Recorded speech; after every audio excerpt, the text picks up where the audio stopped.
as some of the people that you've interviewed, because you can give away millions, and hey, if any millionaires are listening, we can use it. So just, hey, contact Avani or myself, UK Soul Queen Diva or SoMetro Radio. And it's just, but there are people monetarily, they can give things and money and things like that, but to give someone to give you a part of themselves, which is what I think some of your interviews have, the people you've interviewed, I think some of those people, I think all of them really have given a piece of themselves to your listeners. Absolutely. But they know that there's people out there who need to have that. They need to hear that. Because you never know what someone's going through unless they're going to tell you. You just ain't. You will never know, and you don't even realize how close somebody could be to you. Whether it's your next door neighbor or whether it's a family member who, up until that point, was keeping something deep inside them that they thought, "No, I can't tell nobody this," and then they might hear something and think, "Do you know what? I feel like, wow, somebody truly understands what I've been going through or what I may have gone through, and now I feel strong enough I can talk about it." And also in talking about it, helping others. As she said, whenever she gets the chance to speak out on radio, on TV, she always jumps at it because she knows that her story is so powerful. And she's been on major networks. She has been on with local TV. She's been in documentaries. She's been on, I think she said the 700 Club also, right? Yep. But, biography.com, CBS, Gangsters, Forbidden. Those are major, documentaries. And as she says, at one point in her life, she was, on, America's Got Talent. That's what I was thinking. She was on the big dog of Finding Criminals. That's a big dog show. Yeah, so I had to say it was a true testimony because, wow, people, as I mentioned it earlier, you are going to have to go out and buy her book, Queen Pen, a memoir. I have the information in the post for you to go out and buy and download it online. And she said she is releasing a movie. Now, I didn't know that. So I was like, wow. Because I was thinking when I was putting my questions together to interview with her, and I suddenly thought, wow, this lady, her story is just amazing and truly gripping. And I thought, why hasn't there been a movie of her life? And I'm thinking she needs to have a movie. And then to hear her say, yes, I am finally going to do a movie of my life, and I am the executive producer, I'm like, whoa. Okay, now who plays her? Who is your thought of who plays her? Oh, God, I don't know. See, I have two people in mind that I think would do it justice. Let me put it that way. Actually, three people, but one of them is kind of my, if my wife and I break up, my person. I don't know. I'm just thinking, I don't know. I mean, off the top of my head, I don't even know. I tell you who's a very versatile actress, though. Taraji P. Henson.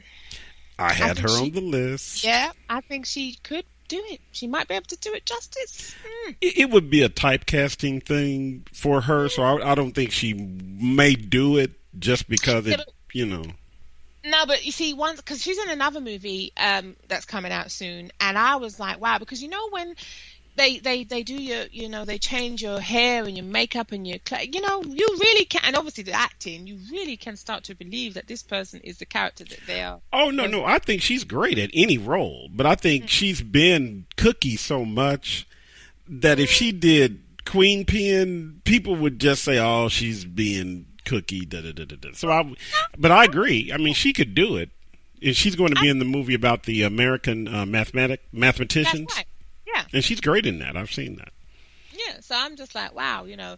I mean, I have no idea. If anybody thinks that they know who would be, a good actress, or just let us know at Ask Avani Show what you think, because wow, I was just thinking, wow, that is a film that needs to be made and people will flock to see. So it's. Well, see, I think I'm an Angela Bassett. If Angela Bassett played her, that would be tremendous. Yeah, she's good too. But again, I don't know. It'll be interesting. See, that's another thing to be like, okay, who got that role? It'll be like, how? I was just like, that's just amazing to me. And wow. Because when you see some of the videos about, the documentaries, because there's quite a few of them out there, actually. So. Oh, she was infamous. Oh, yeah. Oh, yeah. there's quite a few of them. There's quite a few of them out there. So it's like, okay, I'm just like, there was just so much information when I was researching, and I just thought, wow, and all the things. And she said one of her dreams was she wanted to go to, Ooh, well, I think she wanted to go to the Olympics. She wanted to be. She was. Man, her story is just crazy. I mean, it's just really. Hey, everyone, I know when you listen to this podcast and the show, listen to it more than once, and you're probably going to get about 5 or 6 things out of it. Way more than that.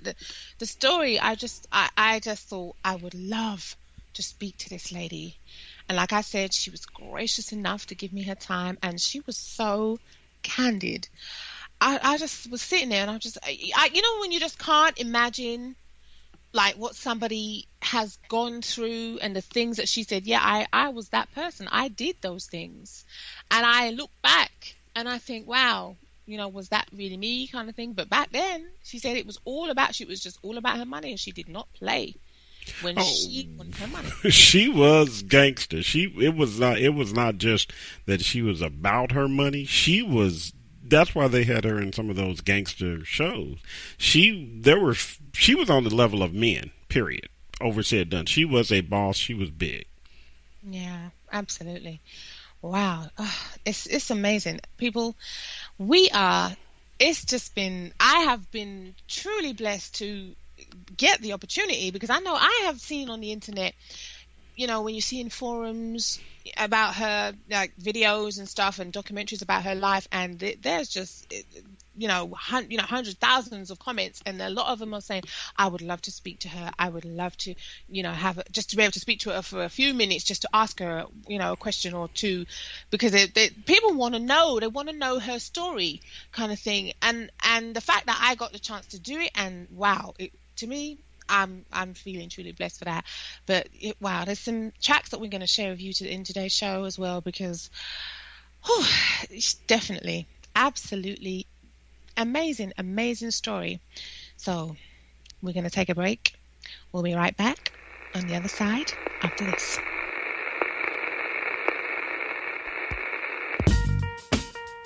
Hi, this is Avani, UK Soul Queen Diva, and you're tuned into the Ask Avani Show on the Get Global Network.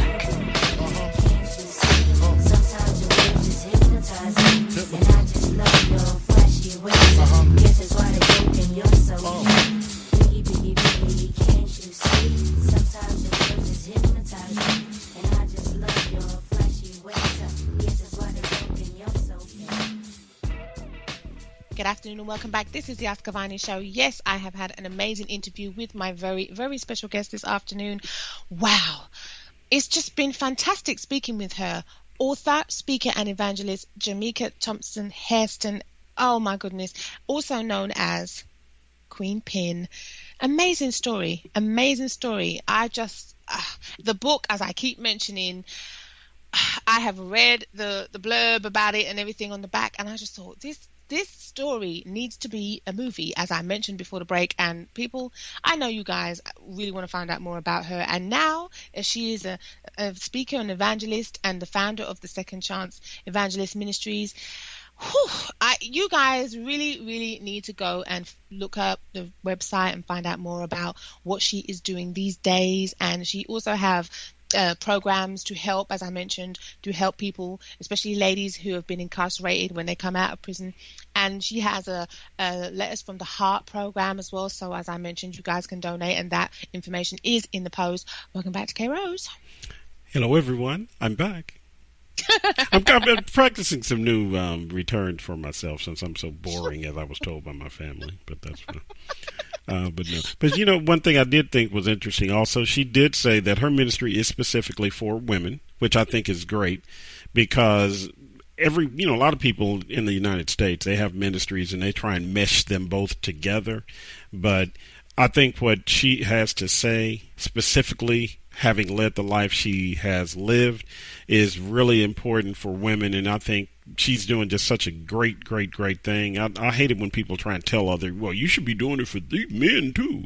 No, she's doing what she needs to be doing the way she needs to be doing it. I think she's doing did. In the beginning, she said she was trying to help both men and women, but then she said, I had the feeling and the Spirit told her, don't just do it do the men because you don't really understand what it's like to be in a male prison. She said, but you do know what it's like to be in a female prison. So she decided to concentrate on the Letters from the Heart program and helping women when they came out of prison. But I'm sure when she does her speeches and when she talks in churches and motivational talks, she will speak to a congregation of both men and women, because she said if you've been in any facet of that lifestyle or any type of lifestyle like that, she said, as she said, when she speaks, people are quiet and they listen, because only who feels it knows it, as I said earlier, and they are hearing from someone who has truly been through it, and they're just like, wow,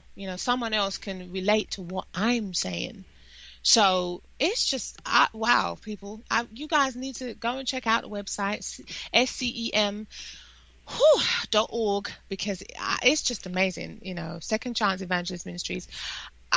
When I went on the website and I just saw all the the program and the donation and obviously her story, which is where it all began, to get to this point today. It's amazing, a truly amazing story. Well, you have amazing, and then you have meaningful, amazing, and there are stories about people all the time, but she had so many different hurdles that she, crossed, just being a woman and achieving the status that she achieved.